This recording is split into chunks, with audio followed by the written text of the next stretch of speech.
आज मैं आपको क्रिस्टल के बारे में बताऊंगा। तो 120 मेगाहर्ट्ज़ की सिंगल क्लॉक जनरेट होगी। अब इसके बाद आप देखेंगे तो यहाँ पर 27 मेगाहर्ट्ज़ 27 मेगाहर्ट्ज़ की क्लॉक जनरेट होती है।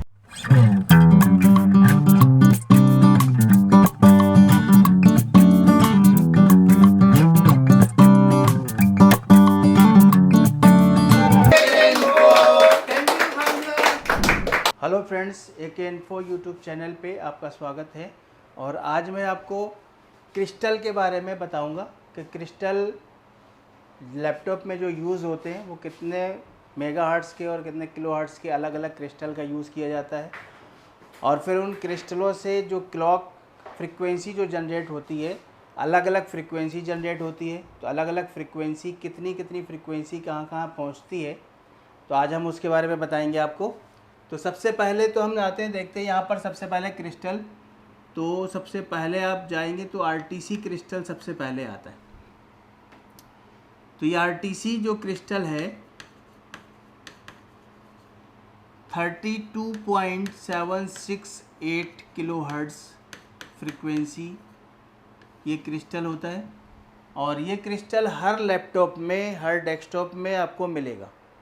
तो लैपटॉप में भी मिलेगा, डेस्कटॉप में भी मिलेगा। तो ये 32.768 किलोहर्ट्ज़ का क्रिस्टल होगा। इसी को हम RTC क्रिस्टल बोलते हैं, जिसकी वैल्यू फिक्स होती है। अब इसकी वैल्यू जो फिक्स होगी यहाँ पर 32 किलोहर्ट्ज़ का। अब यहाँ पर एक आता है, जैसे PCH जब हम यूज़ करते हैं तो PCH के साथ एक क्रिस्टल लगा होता है 24 मेगाहर्ट्ज़ का। और अगर SOC होता है तो SOC के साथ अगर PCH होगा, यानी कि सॉकेट के साथ CPU जो होता है तो उसके साथ PCH लगा होता है। PCH के साथ अगर लगा होगा तो 24 मेगाहर्ट्ज़ का क्रिस्टल होता है। और अगर SOC के साथ लगा हुआ है तो वो 25 मेगाहर्ट्ज़ का क्रिस्टल होगा। तो ये कंपलसरी रहेगा, ये क्रिस्टल आपके रहेंगे ही। तो ये क्रिस्टल, अब इससे SOC से आप पता करेंगे, SOC के साथ 25 मेगाहर्ट्ज़ का मिलेगा, PCH के साथ 24 मेगाहर्ट्ज़ का। बट यहाँ पे क्या हो रहा है कि क्रिस्टल को हम जो क्लॉक फ्रीक्वेंसी जो अलग अलग डिस्ट्रीब्यूट करते हैं, तो वो फ्रीक्वेंसी आती कहाँ से है। तो यहाँ पे आप देखेंगे तो पहले के बोर्ड में क्लॉक जनरेटर IC का यूज़ किया जाता था। 14.318 मेगाहर्ट्ज़ ये IC का यूज़ करते थे। तो ये IC बाहर से ही रहती थी और वहाँ पे ये क्रिस्टल इस वैल्यू का लगा होता था। अब ये इसी क्लॉक जनरेटर IC को PCH के अंदर इनबिल्ड कर लिया गया है। तो ये क्लॉक जनरेटर, यानी कि एक क्लॉक जनरेट करने का एक सेक्शन है पूरा, जो आज के टाइम पे हम PCH के अंदर इनबिल्ड है। तो ये क्लॉक IC आपको बाहर से नहीं मिलेगी, बट PCH के अंदर इनबिल्ड रहेगी। अब यहाँ से इस क्लॉक IC का काम क्या है, सभी को क्लॉक प्रोवाइड करने का। तो ये IC क्या करती है, जैसे मान लीजिए यहाँ पर 100 मेगाहर्ट्ज़ की क्लॉक जनरेट करेगी, 120 मेगाहर्ट्ज़,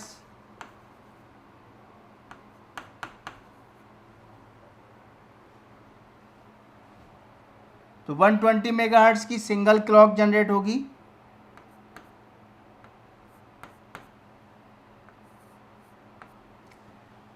इसके बाद यहाँ पर 33 मेगाहर्ट्ज़ की 4 क्लॉक जनरेट होगी।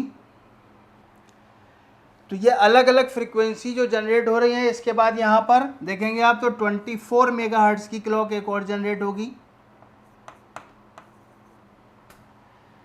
तो ये जो 100 मेगाहर्ट्ज़ की क्लॉक जो बन रही है, तो ये 100 मेगाहर्ट्ज़ की क्लॉक अलग अलग डिवाइसेस, यानी कि अलग अलग जो डिवाइसेस हम यूज़ करते हैं उनके लिए अलग अलग हमें फ्रीक्वेंसी की ज़रूरत होती है।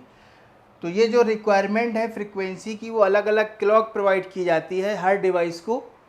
तो उस डिवाइस के हिसाब से, जैसे मान लिया 100 मेगाहर्ट्ज़ की क्लॉक वो बना रहा है, तो उसकी वो कैपेसिटी है इस क्लॉक आईसी की कि ये 100 मेगाहर्ट्ज़ की क्लॉक जनरेट कर सकता है।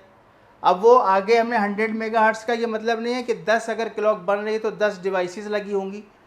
तो 10 डिवाइसेस से मतलब हो गया कि यहाँ पर अलग अलग, जैसे मान लीजिए अगर 4 डिवाइसेस को हमें 100 मेगाहर्ट्ज़ की फ्रीक्वेंसी जनरेट करा के देना है और इसकी कैपेसिटी है 10 टाइम ये 100 मेगाहर्ट्ज़ की क्लॉक को जनरेट कर सकता है।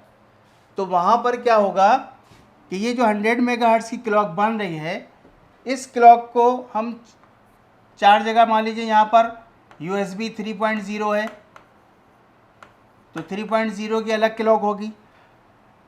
अब यहाँ पर एक 48 मेगाहर्ट्ज़ है तो 48 मेगाहर्ट्ज़ के लिए क्लॉक अलग होगी, यानी 2.0 USB के लिए हो गई। यहाँ पर ये ऑडियो के लिए हो गए। तो ये अलग अलग फ्रीक्वेंसी मिल रही है। 120 आपकी जो मेगाहर्ट्ज़ है ये डिस्प्ले के लिए होती है, तो यहाँ डिस्प्ले के लिए क्लॉक जनरेट होगी। फिर इसके बाद 33 मेगाहर्ट्ज़ आप जो देख रहे हैं, ये 33 मेगाहर्ट्ज़ आप यहाँ पे देखिए, इसके लिए USB के लिए भी है प्लस SATA के लिए भी होगी, ये 100 मेगाहर्ट्ज़। और ये जो 33 मेगाहर्ट्ज़ आप देख रहे हैं, तो ये 33 मेगाहर्ट्ज़ की क्लॉक आप PCI एक्सप्रेस के लिए होगी प्लस WLAN के लिए होगी, यानी वाईफाई के लिए, वहाँ पे भी क्लॉक चाहिए होता है। तो ये अलग अलग फ्रीक्वेंसी इसीलिए दी जाती हैं कि अगर बाई चांस हमको अलग फ्रीक्वेंसी की एक्स्ट्रा ज़रूरत पड़े तो उस कंडीशन में हमें कोई अलग से PCH को चेंज ना करना पड़े या फिर क्लॉक IC को चेंज ना करना पड़े, हमें उसी क्लॉक IC से ही उस पर काम कर सकते हैं। कि अभी इसकी 10 की रिक्वायरमेंट है और अभी हमें सिर्फ 4 की ज़रूरत है, तो 6 की इसकी कैपेसिटी है कि 6 बार ये 100 मेगाहर्ट्ज़ की क्लॉक और जनरेट कर सकती है। तो हमें उस टाइम पे क्या होगा कि हमें क्लॉक IC को चेंज करना नहीं पड़ेगा और उसी से रिलेटेड हमारा काम हो सकता है। अब इसके बाद आप देखेंगे तो यहाँ पर 27 मेगाहर्ट्ज़ की क्लॉक जनरेट होती है, तो जो GFX के लिए काम करती है। तो सबसे पहले तो ये रिक्वायरमेंट कंप्लीट होना चाहिए, जो ये क्लॉक जनरेटर IC काम करती है क्लॉक जनरेट करने के लिए। तो ये जो अलग अलग सेक्शन हमने बताए हैं, तो ये आप देखेंगे जाके तो PCH के अंदर, तो PCH के अंदर ये डिस्ट्रीब्यूशन होता है क्लॉक IC के लिए कि क्लॉक IC जो काम कर रही है, तो ये पूरा पार्टीशन होगा क्लॉक सेक्शन का, तो अलग अलग पार्टीशन में डिस्ट्रीब्यूट होता है। तो PCH को भी हम डिस्ट्रीब्यूट कर लेते हैं, तो यहाँ पे जैसे USB सेक्शन आ गया, SATA के लिए आ गया, तो इस तरीके से अलग अलग सेक्शन काम करते हैं। LAN के लिए आ गया, ऑडियो के लिए आ गया, तो ये कई सेक्शनों में इसको डिवाइड कर लेते हैं। अब उन सेक्शनों को अलग अलग हमें फ्रीक्वेंसी की रिक्वायरमेंट होगी, तो वो फ्रीक्वेंसी आपको यहाँ से मिलेगी। तो ये क्लॉक जनरेटर IC जो पहले बाहर से काम करती थी, अभी PCH के अंदर इनबिल्ड होकर काम करती है, तो उसी तरीके की ये क्लॉक जनरेट करती है। तो ये क्लॉक जनरेटर IC है कि क्लॉक जनरेटर IC का काम ही है क्लॉक को जनरेट करना और अलग अलग फ्रीक्वेंसी प्रोवाइड करना हर सेक्शन के लिए। तो अभी जैसे जैसे मान लीजिए आप 3.0, अभी पहले USB आपका 2.0 चल रहा था तो 48 मेगाहर्ट्ज़ की क्लॉक थी। USB 3.0 के लिए 100 मेगाहर्ट्ज़ की क्लॉक हो गई। SATA जो आप SSD लगाते हैं, NVMe लगाते हैं, M.2 लगाते हैं, तो वहाँ पे भी 100 मेगाहर्ट्ज़ की क्लॉक जनरेट होके जाएगी।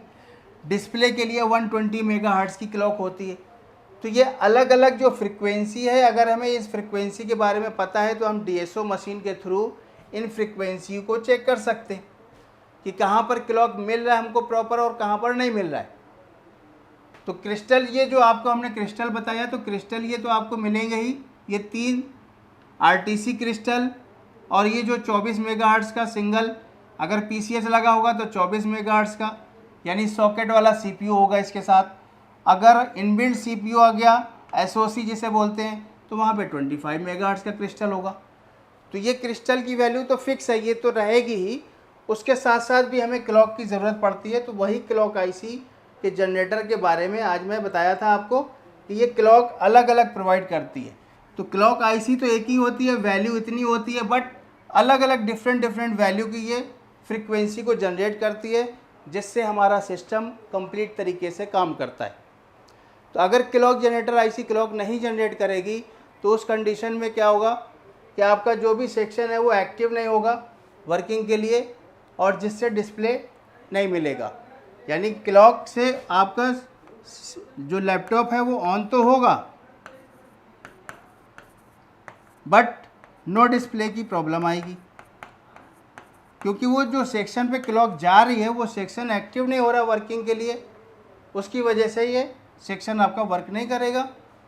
तो एक्टिव नहीं होगा तो वर्क नहीं होगा, जिससे नो डिस्प्ले की प्रॉब्लम आएगी। तो कैसा लगा आपको ये वीडियो, आप कमेंट्स करके ज़रूर बताएं। Thank you.